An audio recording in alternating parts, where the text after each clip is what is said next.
বগুড়া জেলা বিএনপির সঙ্গে তারেক রহমানের মতবিনিময় বিকেলে যোগ দেবেন সিরাজগঞ্জ ও টাঙ্গাইলের জনসভায়।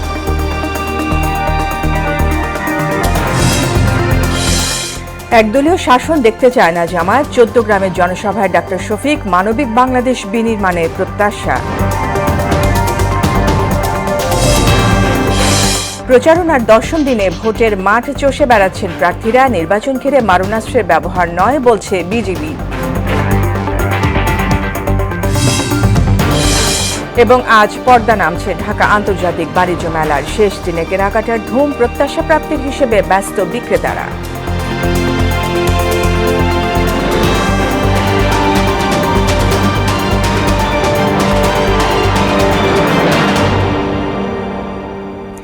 আসসালামু আলাইকুম, স্বাগত মোহনা সংবাদে। এতক্ষণ শুনছিলেন শিরোনাম, পুরো সংবাদে সঙ্গে আছি ফারজানা ইয়াসমিন।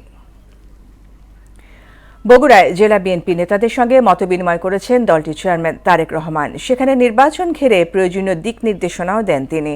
এরপর নির্বাচনী প্রচারণায় যোগ দিতে সিরাজগঞ্জের উদ্দেশ্যে রওনা হন তারেক রহমান। এরপর যাবেন টাঙ্গাইলে। বিএনপি চেয়ারম্যান তারেক রহমানের সফর ঘিরে দুই জেলাতে নেতাকর্মীদের মধ্যে দেখা দিয়েছে ব্যাপক উৎসাহ উদ্দীপনা। কিছুক্ষণ পর সিরাজগঞ্জ সদর উপজেলার পাইকপাড়া এলাকার বিসিক শিল্প পার্ক মাঠে আয়োজিত নির্বাচনী জনসভায় যোগ দেবেন তারেক রহমান।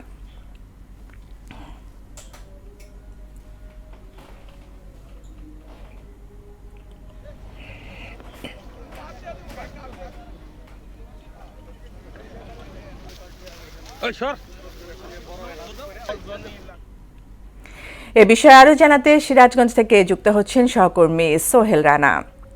সোহেল, তারেক রহমানের সমাবেশ ঘিরে বিসিক শিল্প পার্ক মাঠের বর্তমান চিত্র কেমন দেখছেন?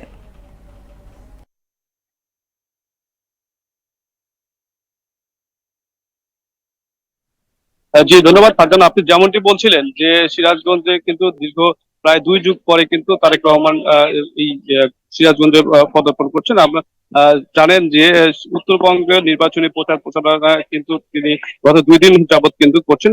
ইতিমধ্যে কিন্তু তিনি বগুড়াতে সমাবেশ করছেন। আমরা এই বিকাল দুপুরে ২টার দিকে কিন্তু সিরাজগঞ্জের যে নির্বাচনী জনসভা রয়েছে সেই সেই জায়গায় কিন্তু এখানে আসার কথা রয়েছে। এরপরে কিন্তু এই সমাবেশ শেষে কিন্তু তিনি টাঙ্গাইলে যাওয়ার কথা রয়েছেন। ইতিমধ্যে আমরা সকাল থেকে লক্ষ্য করেছি যে সভাস্থলে কিন্তু বিভিন্ন এলাকার উপজেলার তারা কিন্তু নেতাকর্মী এবং সাধারণ জনগণ কিন্তু এই সভাস্থলে কিন্তু উপস্থিত হচ্ছেন এবং আমরা সকাল থেকে লক্ষ্য করেছি যে তার নিরাপত্তা জোরদারের জন্য কিন্তু পুলিশ প্রশাসন, বিজিবি এবং সেনাবাহিনী, র্যাব কিন্তু এখানে কিন্তু অবস্থান করছেন। আমরা তারপর তার নিরাপত্তার জন্য কিন্তু এখন দেখতে পাচ্ছি যে সিরাজগঞ্জের বিভিন্ন এলাকার কিন্তু যে সমাবেশ রয়েছে সেই সভা সমাবেশে কিন্তু বিভিন্ন এলাকার নেতাকর্মী এবং সমর্থকরা কিন্তু এসে উপস্থিত হয়েছেন। আমরা দলীয় সূত্রে জানতে পেরেছি যে ২টা থেকে ২:৩০ নাগাদ এই সভাস্থলে কিন্তু বিএনপির চেয়ারম্যান যে তারেক রহমান রয়েছে তিনি কিন্তু এখানে উপস্থিত হবেন এবং তার নিরাপত্তার জন্য কিন্তু এখন এই সভাস্থল যেটি রয়েছে সেটা চাদরে ঢেকে রেখেছে। এই ছিল সিরাজগঞ্জের তারেক রহমানের নির্বাচনী জনসভা। আপনাদের নেতা কর্মীদেরকে সোহেল, আপনাকে ধন্যবাদ। একটি দল নির্বাচন বানচালের ষড়যন্ত্র করছে বলে অভিযোগ করলেন ঢাকা ১৬ আসনের ধানের শীষের প্রার্থী আমিনুল হক।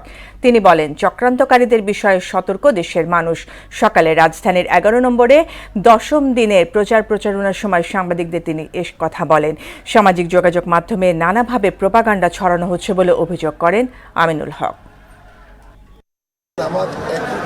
একই লোক এগুলোকে তারা এই ঢাকা ১৬ আনছে, ১৫ আনছে, আবার ১৪ আছে। এইভাবে একই লোক দিয়ে তারা গ্যাদারিং করে তাদের একটা অবস্থা তৈরি করার চেষ্টা করছে যে আপনারা এই ধরনের ষড়যন্ত্র, এই ধরনের ভোট জাল করার যে চিন্তা ভাবনা নিয়ে এনআইডি কার্ড দিচ্ছেন, টাকা দিয়ে আপনার ভোট কেনার চেষ্টা করছেন, এগুলি থেকে দূরে সরে এসে জনগণের প্রতি আস্থা রাখতে, কারণ জনগণই সকল পরিবর্তন করতে পারে এবং জনগণই পারবে একমাত্র ১২ই ফেব্রুয়ারি জনগণের রায়ের মাধ্যমে বাংলাদেশে একটি। ঢাকা ১৬ আসনের নির্বাচনী প্রচারণার খবর জানাতে মিরপুর থেকে যুক্ত হচ্ছেন সহকর্মী হুমায়ুন কবির। হুমায়ুন, কেমন দেখছেন ভোটের প্রচারণা?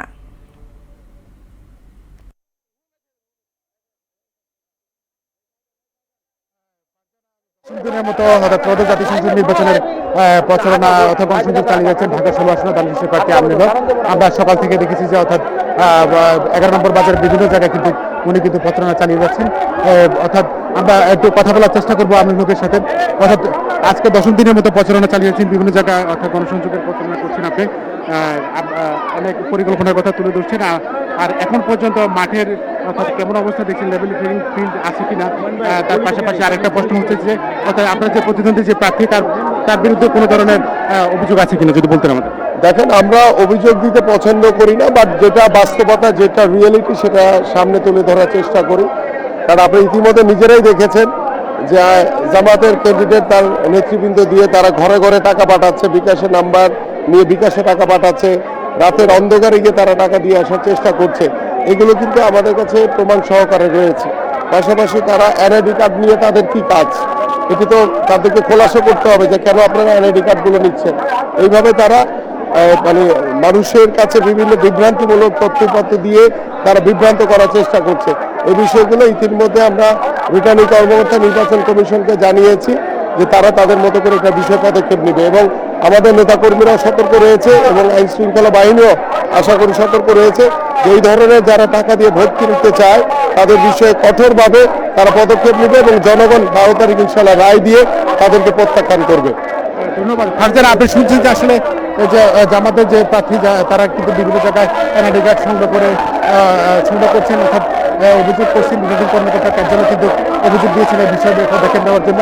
তো আমরা দেখেছি যে অর্থাৎ আমিনুল হক বিভিন্ন জায়গায় গণসংযোগ করছেন, যেখানে যাচ্ছেন মানুষের ফুলের ভালোবাসায় সিদ্ধ হচ্ছেন ঢাকা 16 আসনের ধানের শীষ মনোনীত প্রার্থী আমিনুল হক। ফারজানা, কলবে থেকে ছিল আমার কাছে সর্বশেষ। হুমায়ুন, আপনাকে ধন্যবাদ। জামাত ইসলামী নয়, এবারের নির্বাচনে দেশের 18 কোটি মানুষের বিজয় হবে, এমন প্রত্যাশার কথা জানিয়েছেন দলটির আমির ডক্টর শফিকুর রহমান। দুপুরে কুমিল্লার 14 গ্রামে 10 দলীয় জোটের নির্বাচনী জনসভায় মানবিক বাংলাদেশ বিনির্মাণের কথা জানান তিনি। জামায়াত ইসলামী একদলীয় শাসন ব্যবস্থা দেখতে চায় না বলেও মন্তব্য করেন দলটির আমির ডক্টর শফিকুর রহমান। সম্মান দেখান, নিজের মত নিয়ে জনগণ সরকারি চাকরিতে, বিভিন্ন বাহিনীতে, বিভিন্ন অফিসে, আদালতে, মিল, ফ্যাক্টরি সেক্টর, ইন্ডাস্ট্রিতে যারা আছেন, আমরা জানি অনেকের বেতন দিয়ে সম্মানজনকভাবে চলা কঠিন। এই সরকার হবে একটা জনকল্যাণমূলক সরকার। এই সরকার প্রত্যেকটি রাষ্ট্রের প্রত্যেকটি লোককে, প্রত্যেক নাগরিককে, প্রতি কর্মকর্তা কর্মচারীকে সম্মানের সাথে বাঁচার জন্য যাই দরকার তাই করবে ইনশাআল্লাহ। প্রচারণার 10ম দিনে ঢাকার আসনগুলো সহ সারা দেশেই মাঠ চষে বেড়াচ্ছেন প্রার্থীরা।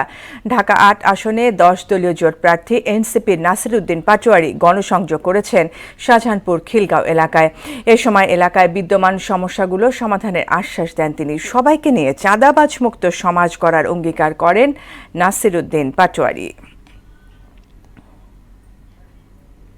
ঢাকা 8 আসনের প্রচারণার খবর জানাতে এই মুহূর্তে যুক্ত হচ্ছেন সহকর্মী উষা ফেরদৌস। ঢাকার বিভিন্ন আসনে প্রচারণা চিত্র কেমন দেখছেন?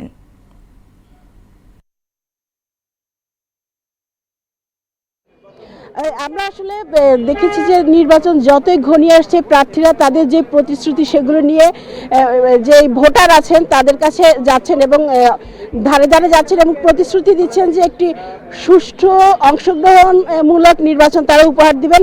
আমি সকাল থেকেই ঢাকা 8 আসনে আছি এবং ঢাকা 8 আসনে যে 10 দলীয় যে জোট প্রার্থী নাসিরউদ্দিন পাটোয়ারি তিনি গণসংযোগ চালিয়েছেন এবং তিনি বলেছেন যে সবাইকে নিয়েই তিনি একসাথে ঢাকার 8 আসনের সবাইকে নিয়েই তিনি ভালো কাজ করবেন এবং সন্ত্রাস চাঁদাবাজি মুক্ত একটি সমাজ উপহার দিবেন, যেখানে সুষ্ঠু পরিবেশ থাকবে, সবার অংশগ্রহণমূলক নির্বাচন তিনি উপহার দিতে চান।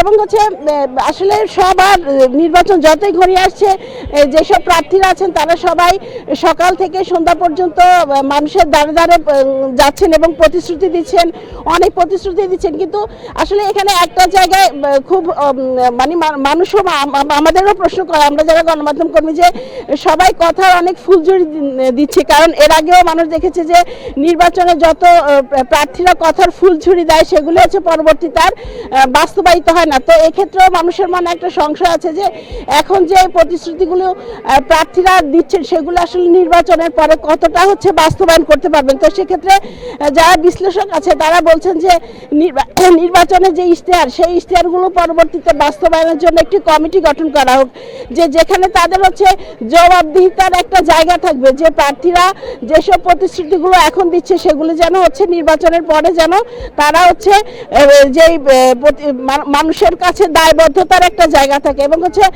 ঢাকা ৮ আসনে আপনি জানেন যে দুজন প্রার্থী রয়েছেন, একজন হচ্ছে নাসির উদ্দিন পাটোয়ারি এবং মির্জা আব্বাস। তো মির্জা আব্বাস হচ্ছে বলেছেন যে তিনি হচ্ছে সর্বজন সম্মত একটি নির্বাচন যদি হয় তাহলে তিনি হচ্ছে সবাইকে নিয়েই হচ্ছে একটি সুন্দর, সুষ্ঠু এবং স্বাভাবিক ঢাকা ৮ উপহার দিতে পারবেন। তো এই ছিল আমার কাছে ঢাকা ৮ থেকে সর্বশেষ। উষা ফেরদৌস, আপনাকে অসংখ্য ধন্যবাদ। নির্বাচনে আইন শৃঙ্খলা নিয়ন্ত্রণে কোনো ধরনের মারণাস্ত্র ব্যবহারের পক্ষে নয় বিজিবি, এমনটা জানিয়েছেন বাহিনীটির Dhaka sector commander colonel SM Abul Ehsan. সকালে রাজধানীর মিরপুরে জাতীয় সুইমিং কমপ্লেক্সের বেস ক্যাম্পে আয়োজিত সংবাদ সম্মেলনে তিনি বলেন, কোনো মহল যাতে নির্বাচন অস্থিতিশীল করতে না পারে সে কারণেই 134 প্লাটুন বিজিবি মোতায়েন থাকবে। ঢাকা নর্থ এবং সাউথ সিটি কর্পোরেশন সহ 4টি সিটি কর্পোরেশনের 51টি আসনে সর্বমোট 134 প্লাটুন বিজিবি মোতায়েন করে এবং 42টি বেস ক্যাম্প স্থাপন করে দায়িত্ব পালন করবে। নির্বাচনে সার্বিক নিরাপত্তা নিশ্চিত করবে। বিজিবি সদস্যদেরকে ইতিমধ্যে বিভিন্ন পর্যায়ে নির্বাচন সংক্রান্ত প্রশিক্ষণ প্রদান করা হয়েছে, যাতে তারা পেশাদারিত্বের সাথে যে কোনো ধরনের অস্থিতিশীল পরিস্থিতি মোকাবেলা করতে সক্ষম হয়। ভোটের খবর।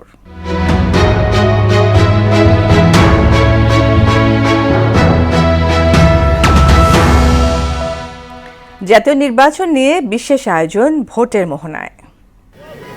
ত্রয়োদশ জাতীয় সংসদ নির্বাচনের হাওয়া বইছে চারিদিকে। বাংলাদেশের যেখানেই যাচ্ছি আমরা সেখানে এই হাওয়ার উত্তাপ টের পাচ্ছি। আজকে আমরা এসেছি মোহাম্মদপুরের যে শিয়া মসজিদ এলাকা, খ্যাত যে এলাকাটি রয়েছে সেখানে এসেছি। আমার পেছনে রয়েছে জাপান গার্ডেন সিটি, তার আমার সামনে রয়েছে শিয়া মসজিদ, যে মসজিদটি রয়েছে সেটি রয়েছে আমার সামনে। এই আপনারা জানেন যে 5ই আগস্টের পর এই এলাকাটি বেশ অপরাধপ্রবণ হয়ে উঠেছিল। এখানকার মানুষ আইন শৃঙ্খলা অবনতির জন্য বেশ শঙ্কায় ছিল। তো এই সমস্ত পরিস্থিতি নিয়ে আমরা এখানকার যেই স্থানীয় বাসিন্দা রয়েছে, এই এলাকায় যারা থাকেন, আমরা তাদের সাথে কথা বলবো, শুনবো তাদের অভাব অভিযোগের কথা। তারা যে সমস্ত প্রার্থী এখানে নির্বাচনে প্রতিদ্বন্দ্বিতা করছেন তাদের কাছে কি প্রত্যাশা করেন, এই এলাকায় কি সমস্যা রয়েছে সেটাও আমরা শুনবো। আসুন আমরা তাহলে শুনি সেসব সমস্যার কথা, তাদের প্রত্যাশার কথা। আমাদের এই সমাজ এখন সন্ত্রাস, মাদক, ছিনতাই, এই মোহাম্মদপুর একটা আতঙ্কিত এলাকা হয়ে গেছে। মোহাম্মদপুর এলাকাতে একটু চাঁদাবাজটা একটু বেশি, রাত্রে নিরাপত্তাহীনতায় অনেকেই ভুগে, অনেকে একা বের হইতে ভয় পায়। ফুটপাতে প্রচুর আনঅথরাইজড দোকান বসে আছে। ফুটপাতটা যদি একটু মুক্ত করা যেত তাহলে পথচারীরা নির্বিঘ্নে হাঁটতে পারতো। ছিনতাইকারী এটা একটু বেশি উৎপাত থাকে, চোর ডাকাতি একটা প্রবলেম। তো এই সিকিউরিটি জনিত সমস্যাটা সলভ হওয়াটা খুব জরুরি আসলে। ফুটপাতগুলির দখল, ফুটপাতগুলি সবসময় এগুলির কোনোভাবেই সরানো সম্ভব না, যার জন্য রাস্তাঘাটগুলো আপনি জ্যাম হয়ে যাবে। চাঁদাবাজ, ছিনতাইকারী প্রচণ্ড সমস্যা। আমাদের নাগরিক দায়িত্ব কোনটা, রাষ্ট্রীয় দায়িত্ব কোনটা, এটাই কিন্তু আমাদের এখন অনেকে বুঝি না। নাগরিক দায়িত্ব যদি পার্টিসিপেশন না হয়, রাষ্ট্রীয়ভাবে যে কোনো কিছুই ইন্টিগ্রেশন করা হোক না কেন, নতুন সিস্টেম চালু করা সেটা টিকে রাখা সম্ভব না। দর্শক, এতক্ষণ আমরা মোহাম্মদপুর শিয়া মসজিদ এলাকায় মানুষের বিভিন্ন সমস্যার কথা শুনছিলাম। এবার শুনবো তাদের প্রত্যাশার কথা। বর্তমানের দেশ পরিচালনার দায়িত্বে যে ভালো করবেন আমরা তার পক্ষেই আছি। আমরা যেন এলাকায় শান্তিতে বসবাস করতে, চুরি ছিনতাই এই জিনিসগুলো যাতে না থাকে, এতটুকুই আমাদের চাওয়া। এটার ক্যান্ডিডেট হলে আমাদের জন্য ভালো হয়, দেশ যাতে এগিয়ে যেতে পারে, সেটাই তো আমাদের সবার প্রত্যাশা। এরকম কোনো প্রার্থী আসুক যারা সন্ত্রাস চাঁদাবাজ মুক্ত করবে এবং সাধারণ মানুষের পাশে থাকবে। আমরা চাই ভালো মানুষ যে কাজ করবে। বিগত তো আমরা অনেক দেখছি যে সবাই নিজেকে নিয়ে চিন্তা করতো, ওইটা না করে জনসাধারণের জন্য যদি চিন্তা করে ভালো কিছু আশা করতেছি। গরিব দুঃখী হোক আর বড় লোক হোক, সবাই যেমন আপনার বিচারটা ভালোভাবে পায়, রাস্তাঘাট যেমন ভালোভাবে চলতে পারে। দর্শক, এতক্ষণ আমরা ছিলাম মোহাম্মদপুর শিয়া মসজিদ এলাকায়। আমরা শুনছিলাম এই এলাকার মানুষের বিভিন্ন অভাব অভিযোগের কথা। তারা বলছিলেন তাদের নির্বাচন নিয়ে তাদের ভাবনার কথা, তারা কি প্রত্যাশা করেন নতুন সরকারের কাছে সেটাও তারা বলছিলেন। নির্বাচন নিয়ে শুনবো আপনার কথাও, থাকুন মোহনার সঙ্গেই।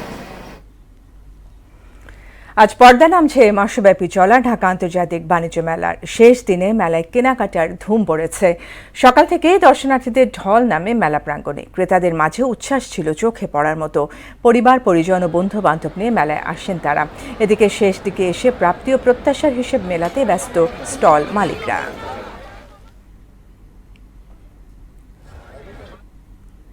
এ বিষয়ে আরো জানাতে পূর্বাঞ্চলে মেলা প্রাঙ্গণ থেকে যুক্ত হচ্ছেন সহকর্মী মফিউর রহমান। মফিউর, শেষ দিনে ক্রেতা দর্শনার্থী সংখ্যা কেমন দেখছেন? প্রত্যাশা প্রাপ্তি নিয়ে বিক্রেতার বক্তব্য কি?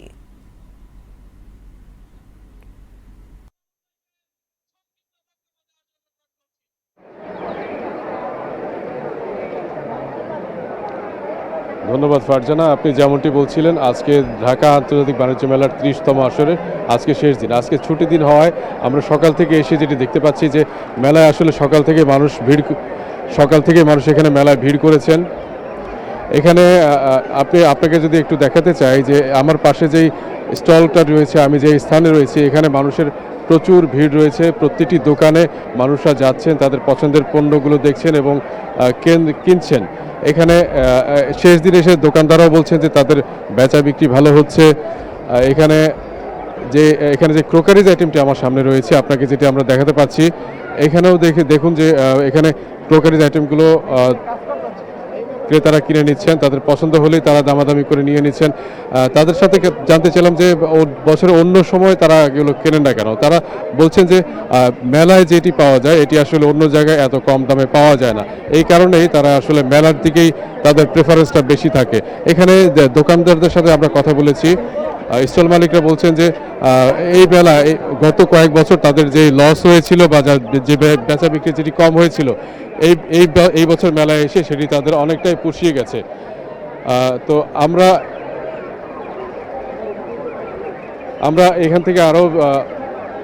এখান থেকে আপনাদের যেটি জানানোর চেষ্টা করছিলাম যে এই মেলায় যতটা সময় গড়াবে ততই আরও উপচে পড়া ভিড় এখানে দেখা যাবে। তো এই ছিল বাণিজ্য মেলা থেকে আমার কাছে সর্বশেষ তথ্য। ধন্যবাদ মফিউর। নওগাঁর মহাদেবপুরে সবজিবাহী ভ্যানে বালু ভর্তি ড্রাম ট্রাকের ধাক্কায় 5 জন নিহত হয়েছেন। ভোররাতে উপজেলার এনায়তপুর ইউনিয়নের পাটকাঠি শিবপুর মোড়ে এই দুর্ঘটনা ঘটে। নিহতরা হলেন উপজেলার এনায়তপুর ইউনিয়নের নূরপুর গ্রামের সঞ্জু ওরাও, বিপুল পাহান, বীরেন, উজ্জ্বল পাহান এবং বিপ্লব। এতে আহত হয়েছেন আরও একজন। পুলিশ ও স্থানীয় সূত্রে জানা যায়, 2টি ব্যাটারি চালিত ভ্যানে করে সবজি নিয়ে মহাদেবপুর হাটে যাচ্ছিলেন স্থানীয় কয়েকজন কৃষক ও ব্যবসায়ী। পথে নজিপুর গ্রামে একটি বালু ভর্তি ড্রাম ট্রাক এই ভ্যান দুটিকে সজোরে ধাক্কা দেয়। শেষ করব মোহনা সংবাদ, যাবার আগে শিরোনামগুলো আরও একবার।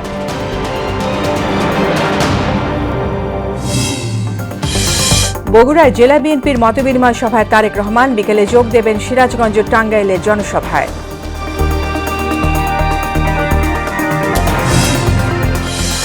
একদলীয় শাসন দেখতে চায় না জামায়াত, 14 গ্রামের জনসভায় ডাক্তার শফিক, মানবিক বাংলাদেশ বিনির্মাণের প্রত্যাশা।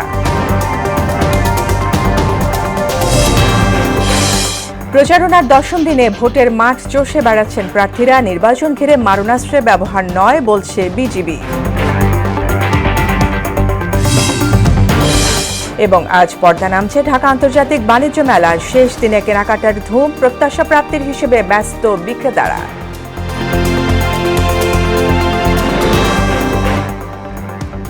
এই ছিল মোহনা সংবাদে। পরবর্তী সংবাদ বিকেল 5:30টায়। এর আগে বিকেল 3টায় দেখবেন সংবাদ এক নজরে। মোহনার সবশেষ খবর জানতে ভিজিট করুন www.mohana.tv। সংবাদ দেখতে পারেন ফেসবুক, ইউটিউবেও। এতক্ষণ সঙ্গে থাকার জন্য ধন্যবাদ সবাইকে।